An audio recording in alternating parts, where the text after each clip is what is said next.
terakhir yaitu meraih ketenangan jiwa dengan meyakini qada dan qadar. Adapun materi yang akan kita pelajari hari ini yaitu iman kepada qada dan qadar. Dokter ya, betul lagi? Saya Ya, petani. ya petani. Yang pertama adalah kemudian yang kedua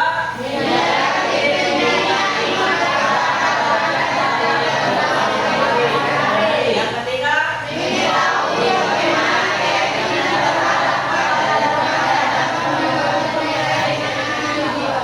apa perbedaan antara qada dan qadar?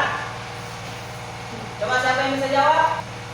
Sedangkan qadar adalah ketenangan yang rinci sesuai kehendak Allah.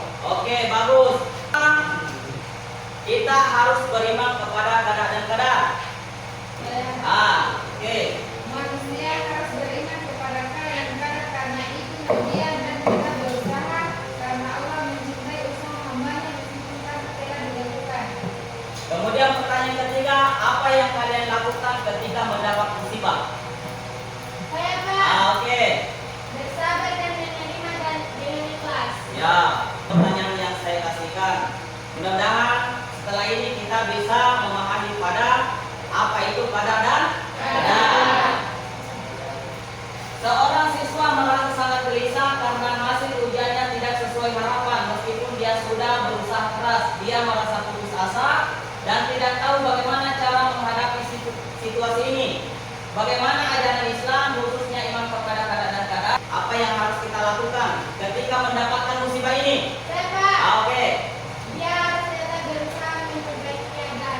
Harus berusaha selalu memperbaiki keadaan. Bagus. Harus bersabar dengan menerima ikhlas. Oke. Saya akan menjelaskan pengertian qada dan qadar. Qada adalah ketetapan Allah atas segala sesuatu yang telah terjadi. Contohnya apa? Terkait dunia. Takdir atau ketentuan Allah yang telah ditetapkan sejak sebelum kejadian. Contohnya apa? Ketentuan yang Allah berikan kepada kita.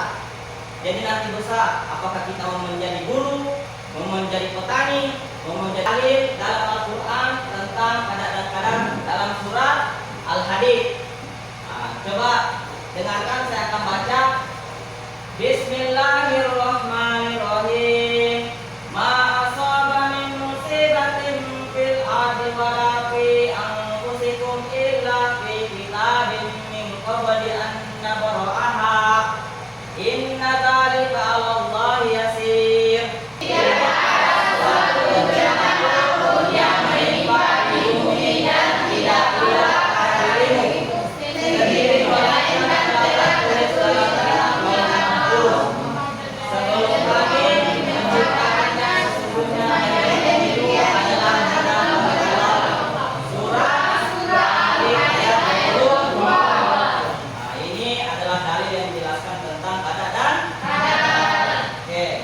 Kemudian rukun iman yang benar merupakan iman kepada qada dan qadar. Dan itu kita harus melakukan menjadi bagian dari rukun iman yang wajib diyakini oleh setiap muslim. Kemudian keyakinan bahwa Allah Maha mengetahui, Maha hadir dan Maha bijaksana. Oke, itu rukun iman. Yaitu iman kepada qada dan qadar. Kemudian pentingnya meyakini qada dan qadar. Pentingnya kita meyakini qada dan qadar. Yang pertama, Menghilangkan diri dari rasa gelisah dan berlebihan, meningkatkan rasa syukur kepada Allah, menambahkan keyakinan bahwa setiap badan yang memiliki iman. oke, itu pentingnya kita meyakini daripada qada dan qadar. Ketenangan jiwa melalui keyakinan kepada qada dan qadar. Jiwa kita akan tenang ketika kita yakin bahwa qada dan qadar itu adalah ketentuan ataupun ketetapan Allah. Apa saja itu kita harus Ikhlas dan ridha.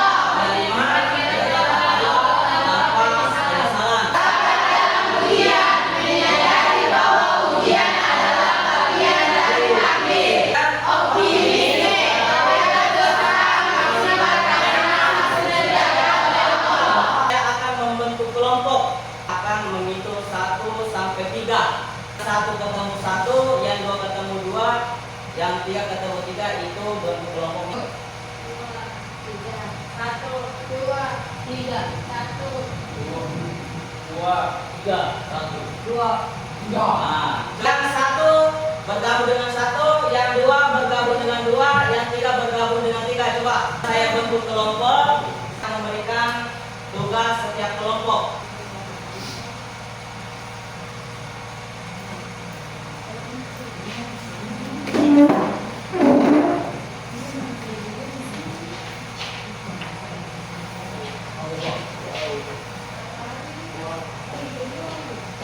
Oke, dikerjakan. Jadi nanti setiap kelompok akan mempresentasikan hasilnya di depan. Ini tadi mana kelompok satu? Ah, satu. Kelompok dua? Dua. Kelompok? Tiga.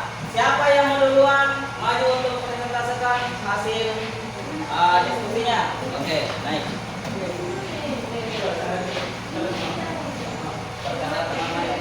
Kelompok lain perhatikan. Assalamualaikum warahmatullahi wabarakatuh.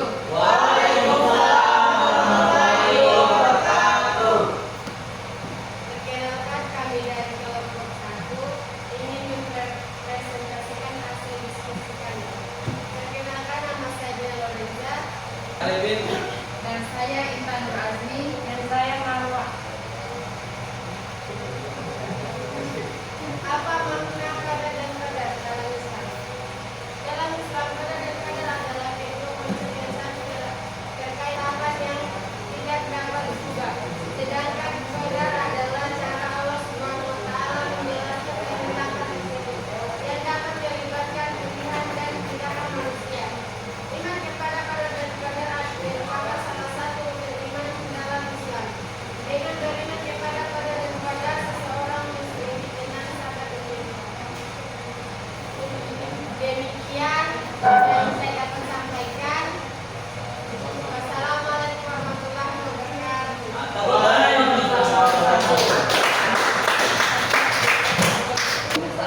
warahmatullahi wabarakatuh.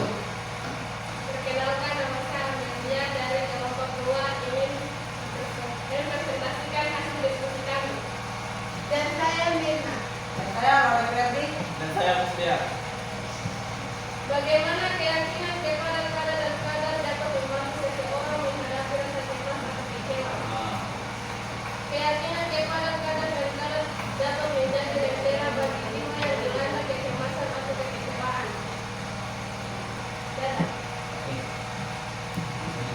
Demikian hasil diskusi dari kami, dan saya dengan ucapan Assalamualaikum warahmatullahi wabarakatuh. Oke, tepuk tangan untuk kelompok dua. Selanjutnya kelompok ketiga. Maju. Assalamualaikum warahmatullahi wabarakatuh. Waalaikumsalam warahmatullahi wabarakatuh. Perkenalkan, nama saya Wa'anti. Saya dari kelompok 3 akan mendiskusikan hasil presentasi kami. Sekian.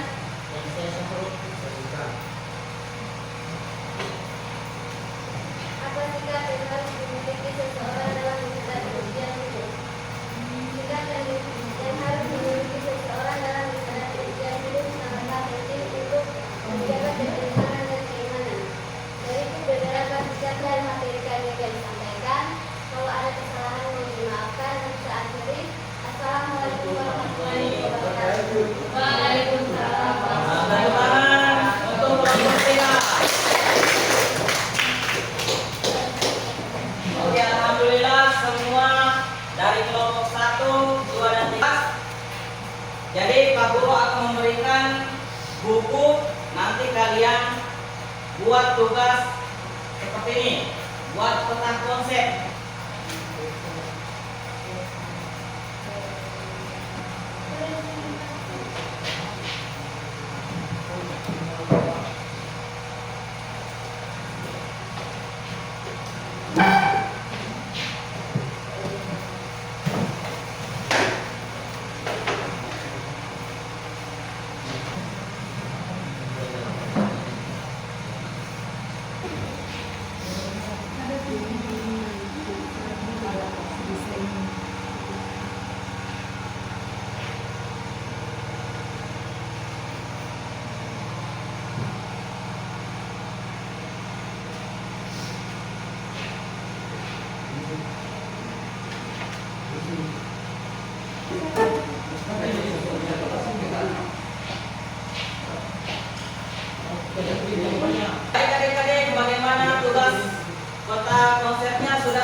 sehat, dan berkali.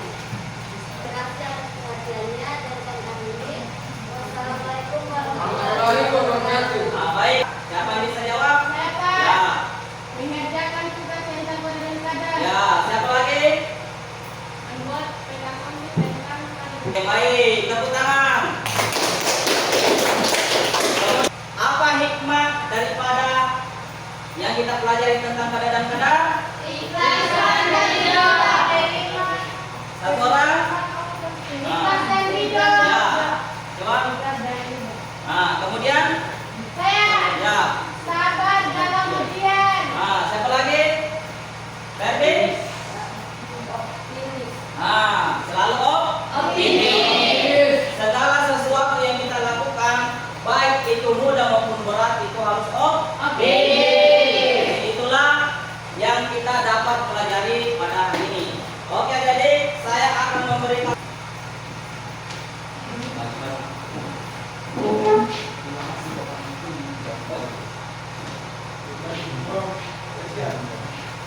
ini tugasnya.